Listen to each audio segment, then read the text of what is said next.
Hoy, ikaw! Tumigil ka dyan, ha? Ang ingay-ingay mo, kanina ka pa. Ikaw, sabihin mo na kung nasaan yung anak mo! Bakit ano pa kailangan mo sa anak ko? Hindi mo na kailangan, dapat pang malaman! Ano bang atraso ng anak ko sa inyo? Sa akin, wala. Pero sa madam ko, meron. Yung asawa ng madam ko, kabit ng anak mo. Kaya ikaw, umayos ka. Baka gusto mong mauna ka sa anak mo.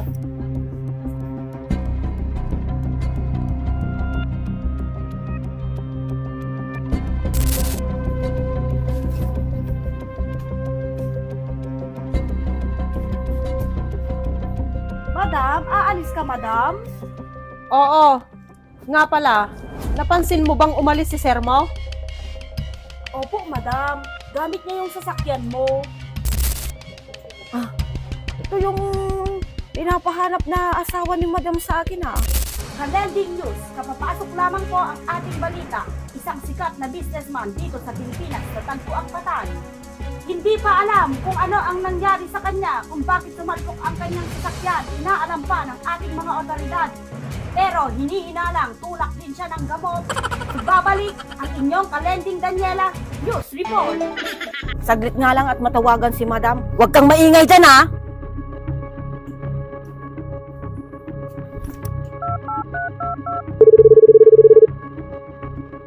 Saan na naman kaya nagpunta yung lalaking yun?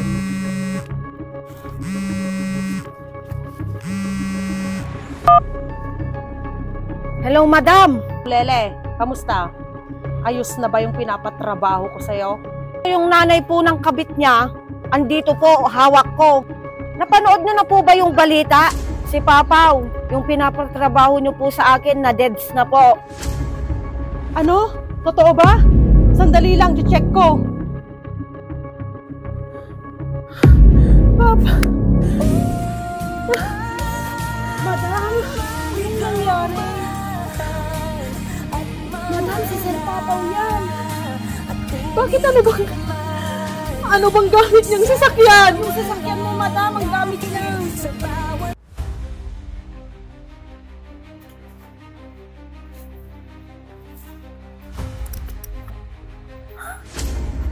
Nasaan na yon? Madam, saglit lang po. Nasaan na ba yon? Kailangan hindi makatakas yung matandang yon.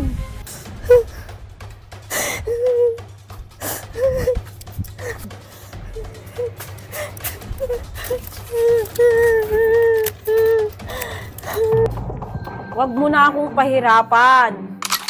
Lumabas ka dyan. Nasaan ka? Huwag ka na kasing makipagtagu-taguan sa akin at huwag mo na din akong pahirapan pa. Wala. Woohoo! Gusto mo ng tagu-taguan? Sige, pagbibigyan kita.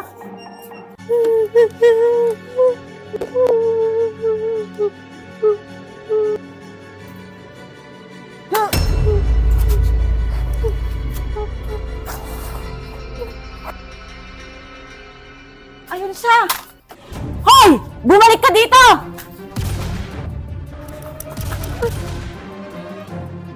Ikaw pinagod mo pa ako? Sige, subukan mong tumakbo. Ayaw!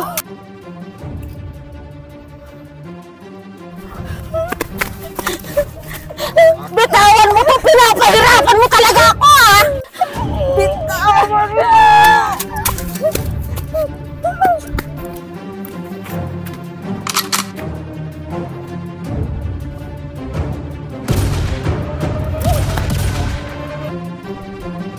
Ano yung putok na yun?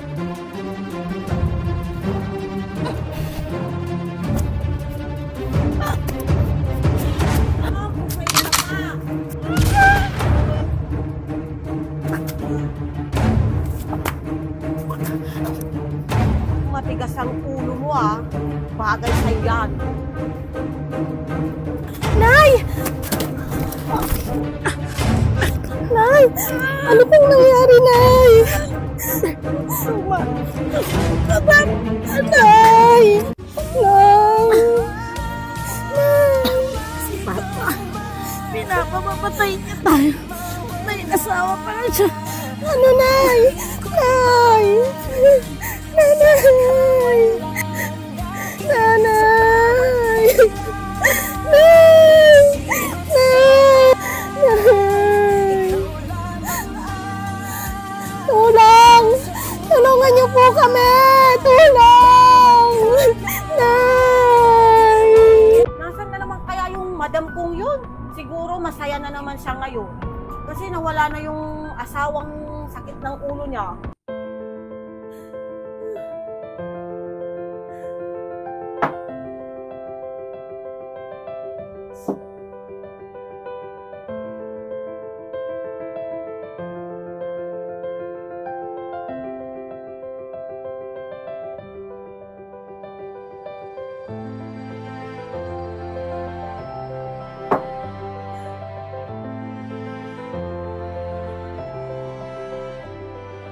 O madam, anong nangyayari sa'yo?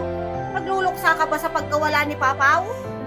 Dapat maging masaya ka. Kasi tinapos ko na din yung nanay ng kabit ng mister mo. Pinagsasabi mo. Kahit ganun si Papaw. Mahal na mahal ko siya. Ay, ganun madam. Nagpapakamartir ka rin pala. Tumahimik ka. Alam mo, kasalanan ito ng kabit niya. Kaya malalagot sila sa akin. Kaya idala mo sa akin ngayon din yung kabit ni Papaw. Kasalanan lahat niya to. Sige madam, madali lang para sa akin yon. Madaliin mo na. Kahit magkano, kahit doble pa ang ibayad ko sa'yo. Basta maidala mo lang dito ang kabit ng asawa ko.